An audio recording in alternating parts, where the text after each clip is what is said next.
Alors dans ce 7e chapitre, nous allons voir la clôture.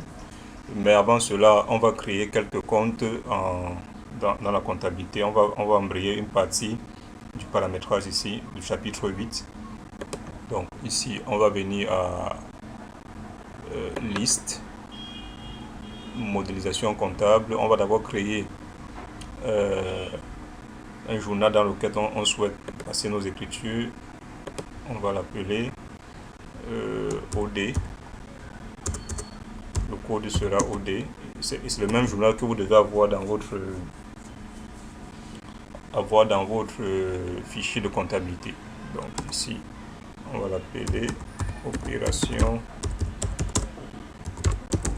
diverses. On valide. Alors une fois qu'on a ces éléments, on peut par exemple venir, on va revenir ici, modélisation comptable, créer les comptes généraux. Ici. Donc on a déjà le 421, rémunération due. Normalement ça doit être le 422. On va ajouter notre compte. On va appeler 66. Alors, le compte 6611.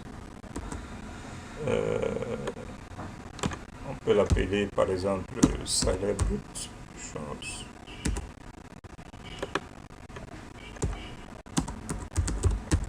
On peut l'appeler salaire brut ici.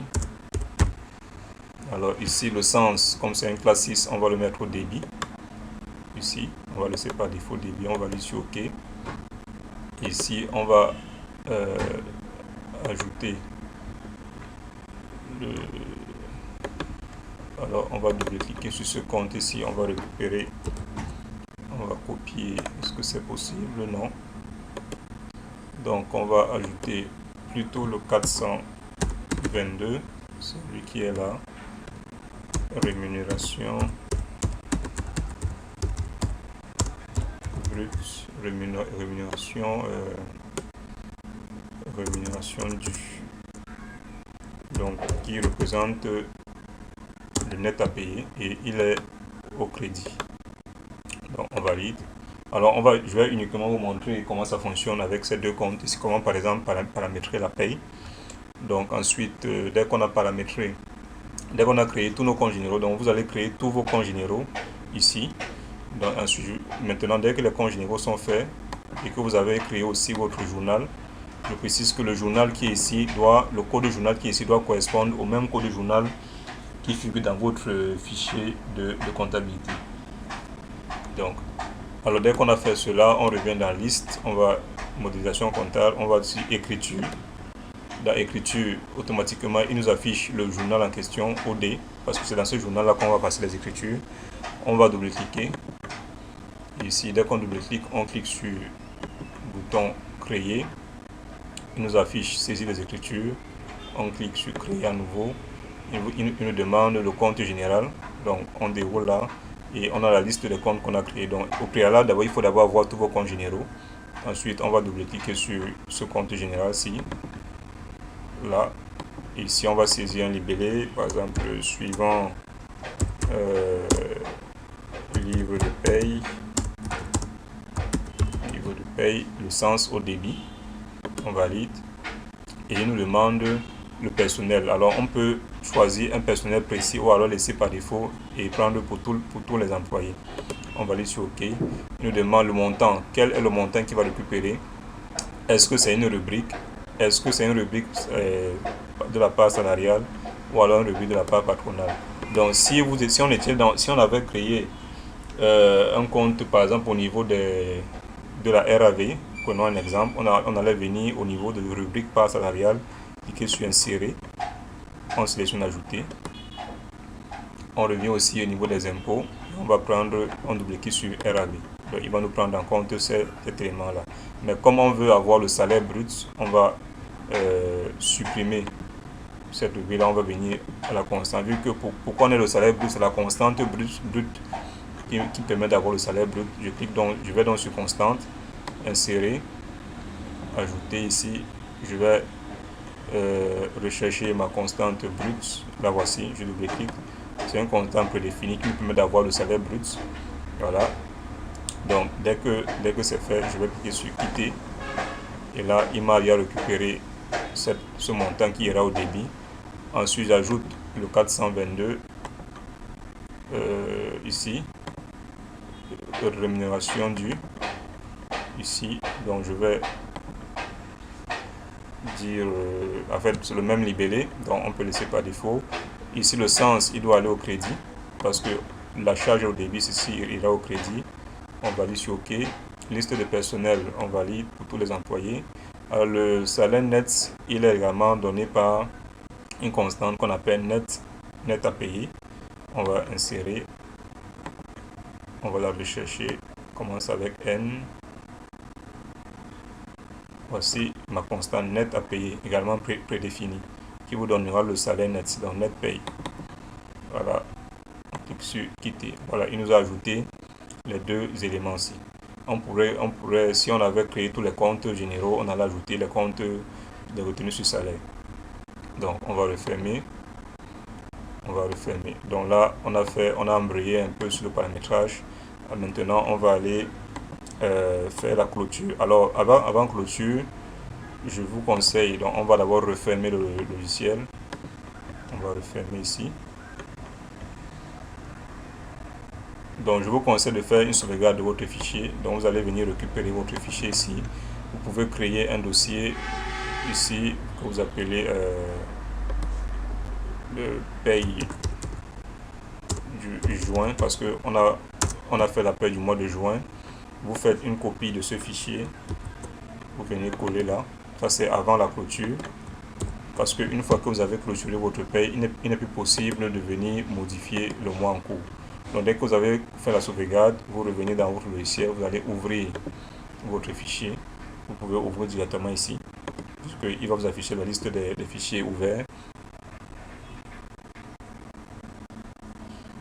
Donc, on va faire la clôture, on va voir la clôture. Alors, on peut faire une clôture intermédiaire, on peut faire une clôture mensuelle et on va ouvrir le mois. Donc, les deux chapitres, cette vidéo va regrouper le chapitre 7 et 8. Donc ici, il va regrouper le chapitre 7 et 8 parce que les deux vont ensemble en fait. Donc ici, on peut faire une clôture, on va dans gestion, clôture, on peut faire une clôture intermédiaire. La clôture intermédiaire va consister à clôturer les salariés, à faire une clôture par salarié. Comme nous avons deux salariés dans la liste, on peut clôturer un seul salarié et laisser l'autre. Donc là, c'est ce qu'on appelle clôture intermédiaire ici. Alors que la clôture, on va faire une clôture globale, on va prendre une clôture mensuelle pour clôturer tous les salariés en question. Donc ici, il nous met la date de clôture qui correspond à la date de fin de mois, donc le 30 juin 2018. Édition de rapport, si on souhaite, dans mon cas, ça ne m'intéresse pas. Je sélectionne non, je valide sur OK. Voilà, il m'a déjà fait la clôture. Alors, une fois qu'on a fait la clôture, on peut aller donc éditer nos écritures comptables. On va aller à Annexe, Passation comptable, ici. Ici, il nous dit vous n'avez pas saisi les paramètres d'attendre. C'est pas important. On va cliquer sur Fin. Ici, voilà, il nous demande la date à laquelle on souhaite comptabiliser nos écritures. Comptabilisation au 30 juin 2018. Ici, on va traitement, on peut simuler ou alors générer directement le fichier magnétique. Donc, nous, on va générer directement, on valide sur OK. Il nous demande il nous donne un fichier cinfosal-06 en fait le mois et il nous demande de l'enregistrer. On va l'enregistrer au niveau du bureau. En fait, c'est ce fichier magnétique que nous allons importer dans la comptabilité. Donc, si on avait le module de comptabilité, on allait l'importer. Qu'est-ce qu'on vérifie? Dès qu'il nous a généré ce fichier sur le bureau, voici ce fichier, on va l'ouvrir, en fait, qui est un fichier test. Et voici les composantes de ce fichier-là. Vous voyez, il nous donne les OD, le code journal, ici. Donc voilà que c'est important. Il faudrait que vous ayez le même code journal dans votre fichier comptable et dans votre fichier de paye. Il nous a passé les écritures ici. Il a mis le montant de débit crédit. Il a mis le libellé. Donc c'est ce fichier que vous allez importer tout simplement dans votre fichier, dans votre comptabilité. Alors dès qu'on a généré notre fichier magnétique, on pouvait également, pour ceux qui ne travaillent pas avec la comptabilité Sage, peuvent également éditer le journal de contrôle. Vous allez venir ici, On va cliquer sur OK. Après sur avoir impression. Voilà, voici notre journal de contrôle. En fait, ce sera un journal que vous allez imprimer. Et vous pouvez également venir saisir manuellement les données. Donc, comme nous n'avons pas bien paramétré les écritures, ici, voilà pourquoi il n'a pas récupéré de montant. Donc, on va coucher reprise des bulletins. On verra ce que ça va donner. Voilà, on a pris reprise des bulletins parce qu'on avait déjà comptabilisé. Vous voyez, il nous récupère le 611, le salaire brut de tous les employés, le salaire net de tous les employés. Alors on constate que le salaire n'est pas équilibré. La simple raison, c'est qu'on n'a pas paramétré les impôts du salaire parce que le salaire net doit correspondre au salaire brut moins les retenues sur salaire. Donc on n'a pas paramétré ces éléments. C'était juste pour vous montrer comment paramétrer votre comptabilisation de la paye. Donc, une fois qu'on a généré notre fichier Mighty, donc après, dès que vous faites la sauvegarde de votre fichier de paye, vous faites la clôture, ce n'est qu'à ce moment-là que vous pouvez générer votre fichier de comptabilisation ou alors éditer le journal comptable. Donc, dès que vous avez fini de faire cela, vous pouvez ouvrir le mois suivant. Parce que nous sommes en juin. Voici le mois en cours, c'est le mois de juin. Donc, pour passer au mois de juillet, il faut l'ouvrir. On va venir dans gestion. Vu qu'on a déjà clôturé, ouverture du mois, et on valide sur OK, et on remarque que ici le mois en cours il est passé à juillet 2018. Donc de la même manière on va également faire la paye du mois de juillet, clôturer, ensuite passer au mois d'août. Donc c'était tout pour ce chapitre. C'est un chapitre cumulé. Le chapitre 7 et 8 ont été cumulés parce que les deux vont ensemble.